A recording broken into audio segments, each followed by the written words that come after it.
नमस्कार, मेरा नाम भाऊ तोरसेकर। आप देख रहे हैं प्रतिपक्ष। दोस्तों, राम मंदिर प्राण प्रतिष्ठा का आमंत्रण, राहुल गांधी की पदयात्रा, महाराष्ट्र में जो कुछ राहुल नार्वेकर का डिसीजन आ गया, सुप्रीम कोर्ट, बहुत सारे मामले चल रहे। और इस बीच एक खबर ऐसी है कि जिस पर से लोगों का ध्यान उड़ गया। 15-20 दिन पहले वही खबर जोर शोर से चलती थी और वो खबर थी केजरीवाल की गिरफ्तारी कब होगी। केजरीवाल कोई मामूली इंसान तो नहीं है। दिल्ली की विधानसभा में इनको 2 बार बड़ा भारी बहुमत मिला है। 70 में से 67 और 70 में से 64 इतने एमएलए जिनके चुनकर आते हैं, उनके आज 2 बड़े मंत्री जेल में 1 साल से सड़ रहे। उन पर ऐसे आरोप है और ऐसी चार्जशीट है कि कोर्ट इनको सुप्रीम कोर्ट तक जाने के बाद भी जमानत तक नहीं दे रही है, क्योंकि आरोप उतने गंभीर है। और एक मज़ेदार बात और एक है कि इसका पहला आरोपी पकड़ा गया, वो थे उप मुख्यमंत्री मनीष सिसोदिया। जब ये मामला उजागर हो गया कि लॉकडाउन के समय में इन्होंने आबकारी पॉलिसी जो होती है, शराब बेचना और शराब का डिस्ट्रीब्यूशन, वितरण, इसकी पॉलिसी में केजरीवाल गवर्नमेंट ने बड़ा फेरफार कर दिया और बड़ी धांधली कर दी। और जब इसका बोलबाला होने लगा तब झट से बदलकर पुरानी पॉलिसी वापस लाई गई, यानी कि गलती कर दी नहीं, गुनाह कर दिया। इसकी कबूली ही केजरीवाल गवर्नमेंट ने इमीडिएटली दे दी थी। लेकिन बीच में 300-400 करोड़ का घोटाला हो चुका था और इसलिए इसका जिम्मेदार कौन है, ये बार बार पूछा जा रहा था। लेकिन जिस ढंग से आज केजरीवाल एक नौटंकी कर रहे कि बदले की भावना से बीजेपी आम आदमी पार्टी को डरती है, आम आदमी पार्टी को ख़त्म करना चाहती है, वेंडेटा पॉलिटिक्स, ये सब आरोप केजरीवाल और उनके साथी कर रहे हैं, वो आज की बात नहीं है। कम से कम 1.5 साल से ये चल रहा है। जब पहली बार ये मामला उजागर हुआ और उसमें सिसोदिया को आरोपी माना जाने लगा, उनको समन्स आ गए, बार बार बुलाया गया, आखिर में उनके घर पर छापे पड़े, घर से उठाकर मनीष सिसोदिया को ईडी के ऑफिस में लाया गया और बाद में अरेस्ट किया गया, कोर्ट में हाजिर किया गया। तब से लेकर आज तक इनको जमानत तक नहीं मिल रही है। बार बार 1-2 महीने में हाई कोर्ट, सुप्रीम कोर्ट जा रहे। और दूसरी बात और मज़ेदार बात यह है कि जितनी बार मनीष सिसोदिया जमानत के लिए कोर्ट में जाते रहे, उतनी बार उन पर के आरोप कोर्ट में जो सामने सबूत आते थे उससे आरोप बढ़ते गए। घोटाले के जो आंकड़े थे वो बढ़ गए। और एक समय ऐसा आ गया कि खुद कोर्ट ने बोला, करे इसमें इस पूरी पार्टी को, आम आदमी पार्टी का जो स्ट्रक्चर है, संयोजक हो, सेक्रेटरी हो, नेता हो, जो कुछ है, कोषाध्यक्ष हो, उन सब पर मिलाकर यानी पूरी पार्टी पर आरोप क्यों नहीं लगाया जा रहा है। ईडी को कोर्ट ने बता दिया कि आम आदमी पार्टी को भी एक आरोपी बना दो, एक्यूज बना दो, क्योंकि यहाँ जो सामने सबूत लाए गए उसमें से साफ दिखाई दे रहा है कि इस घोटाले का ज़्यादा से ज़्यादा पैसा सीधे आम आदमी पार्टी के खजाने में गया है, तिजोरी में गया है। तो क्यों ना आम आदमी पार्टी को ही आरोपी बनाया जाए। और जब आम आदमी पार्टी हम बोलते हैं तो आम आदमी पार्टी का मतलब आम आदमी नहीं होता तो एक आदमी होता है, और वो इस एक आदमी का नाम अरविंद केजरीवाल है, जो सबसे बड़ा दुनिया का नौटंकिया है। आपको याद होगा जब 2012 के आखिर में इन्होंने एक पार्टी बनाई लोकपाल आंदोलन से निकलकर और चुनाव लड़ा था 2013 के दिसंबर में, 11 साल पहले, 10 साल पहले। तो इनके 28 एमएलए चुनकर आए और ये बार बार क्या बोलते थे, हमको गाड़ी नहीं चाहिए, हमको बंगला नहीं चाहिए, हमको सेवक नहीं चाहिए। या इससे ज़्यादा होकर आपको याद होगा कि जब कांग्रेस के सपोर्ट से ये 2013 में पहली बार मुख्यमंत्री बने तो ये मेट्रो से चलकर आए थे। मेट्रो की भीड़ में बैठकर अपनी शपथ विधि के लिए आए थे, वोट टेकिंग सेरेमनी के लिए आए थे, गाड़ी से नहीं आए थे। और बार बार बोल रहे थे कि हमको बंगला नहीं चाहिए, हमको गाड़ी नहीं चाहिए, हमको करप्शन हटाना है बस। और 10 साल की सत्ता में इन्होंने करप्शन छोड़कर दिल्ली के लिए और कुछ भी नहीं किया।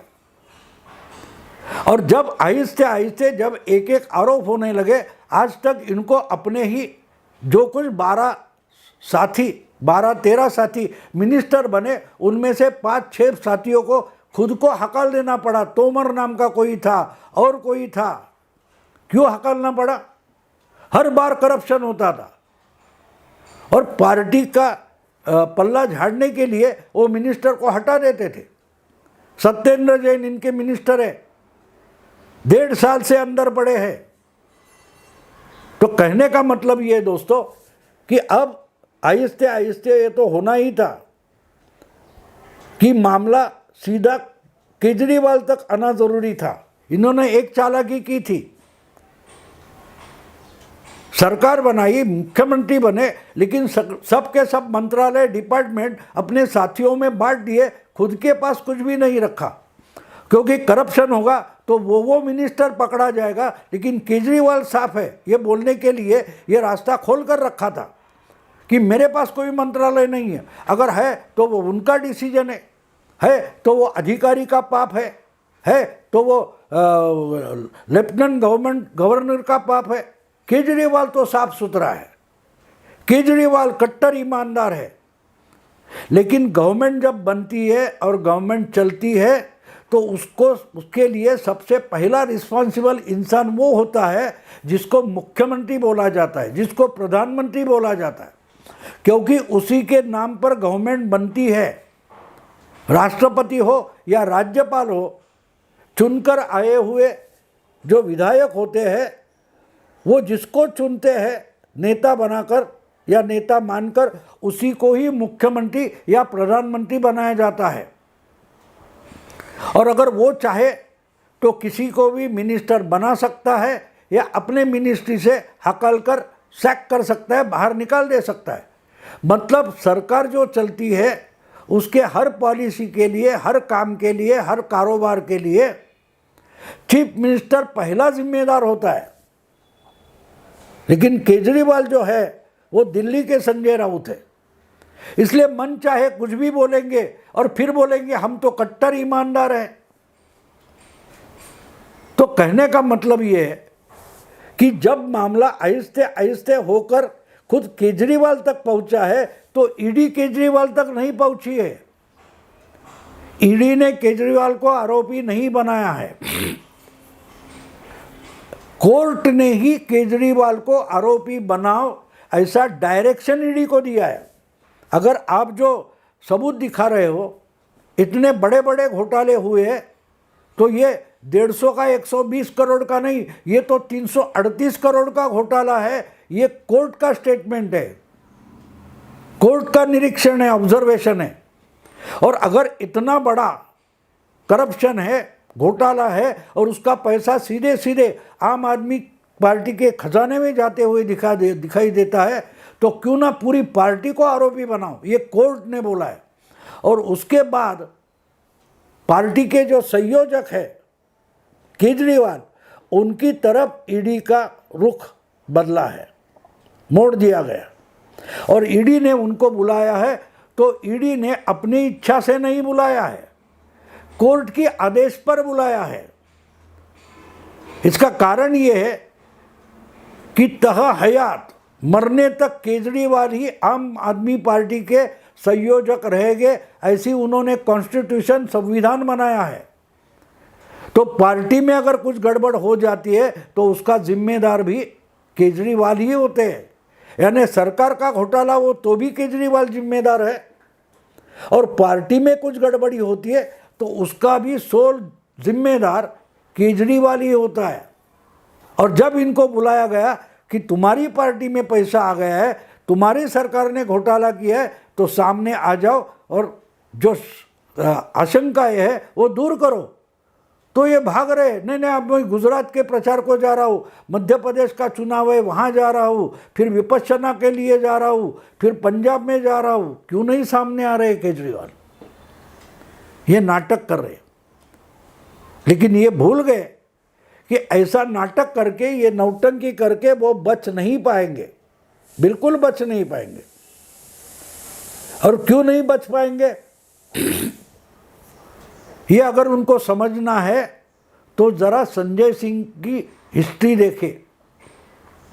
संजय सिंह कैसे पकड़े गए थे, सिसोदिया कैसे पकड़े गए थे, आपको याद है?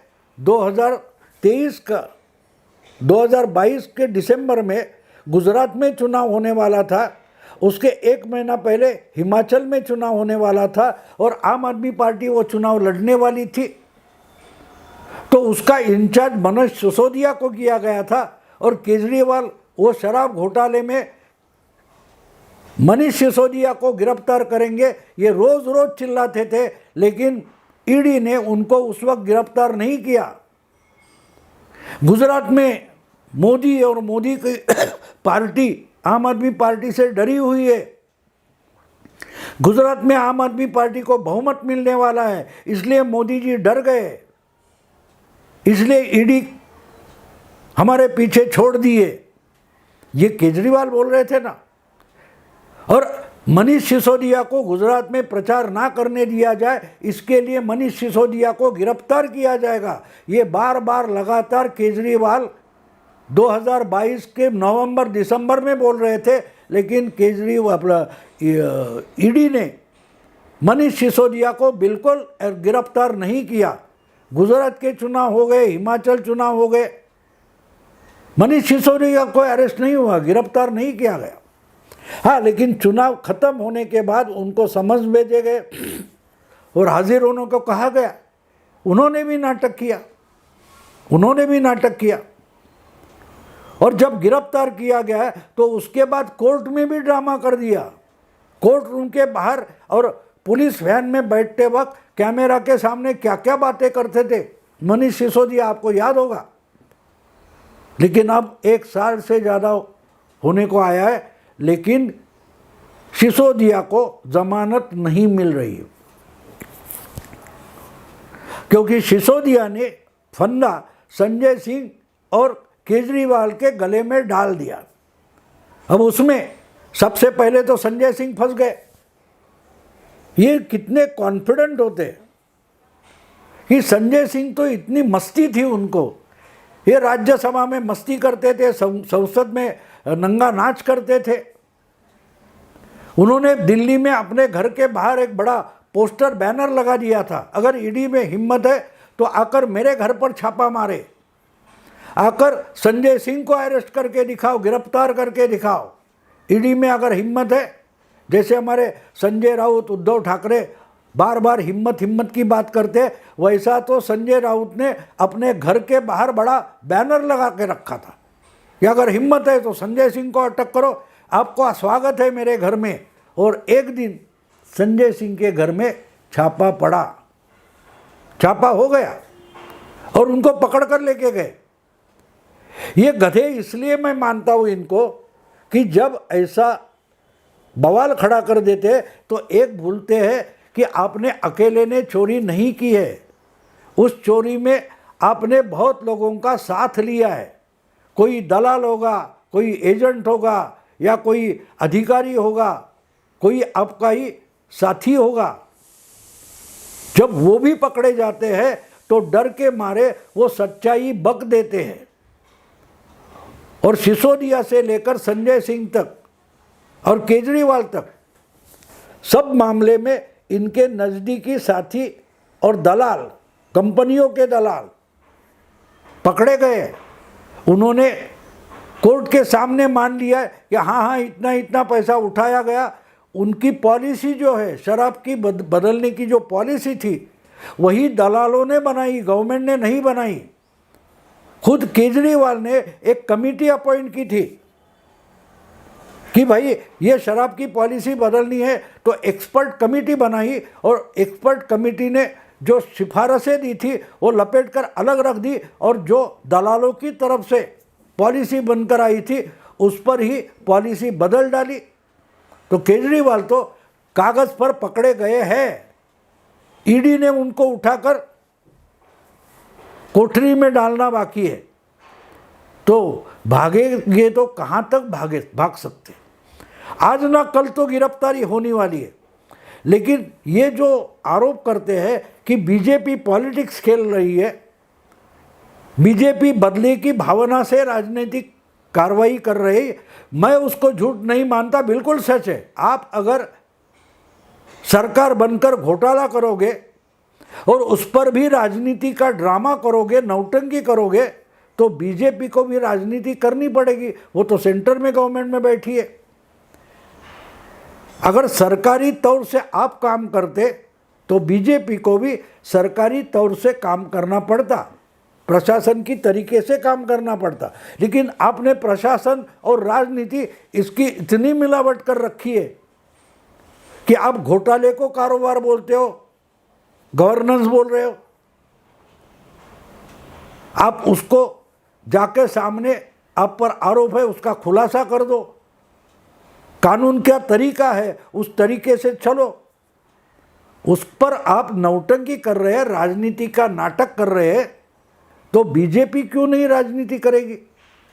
उनको भी राजनीति में रहना है, उनको भी गवर्नमेंट में आना है, उनको भी चुनाव लड़ने हैं। तो बात यह है दोस्तों कि केजरीवाल मानते हैं कि ऐसी नौटंकी करता रहूँगा तो बहुत देर तक ये नौटंकी चलती रहेगी, लेकिन ऐसा बिल्कुल नहीं होता। जैसे मनीष सिसोदिया हो या संजय सिंह हो, ये भी नौटंकी करते रहे, लेकिन उनको जब चाहिए था उनको उस नौटंकी का फायदा राजनीति के लिए उठाना था। ऐसे वक्त पर उनकी गिरफ्तारी नहीं हुई, उसमें से हवा निकली जा रही थी, वो हवा निकलते जाने दी गई और बाद में ईडी ने एक्शन लिया। तो अब देखिए केजरीवाल पिछले 2-3 महीने से ये गिरफ्तारी पर नौटंकी कर रहे हैं, लेकिन ईडी उनको समन पर समन भेजती रही है, लेकिन गिरफ्तार नहीं कर रही है, ना कि उनके घर पर छापा मारा गया। अब जैसे लोकसभा का चुनाव नज़दीक आएगा और बाकी सब पार्टियां अपने अपने चुनाव के कैंपेन में घुस जाएगी, तो केजरीवाल का साथ देने के लिए बाकी पार्टियां इंडिया गठबंधन की आने वाली नहीं है। क्यों? हर पार्टी उनको जहां चुनाव लड़ना है, उनके नेता जहां उनको चुनाव लड़ना है उसमें बिजी हो जाएंगे। उनको अपनी दोस्त के लिए टाइम नहीं होगा तो केजरीवाल के लिए टाइम कैसे मिलेगा? समय नहीं मिलेगा।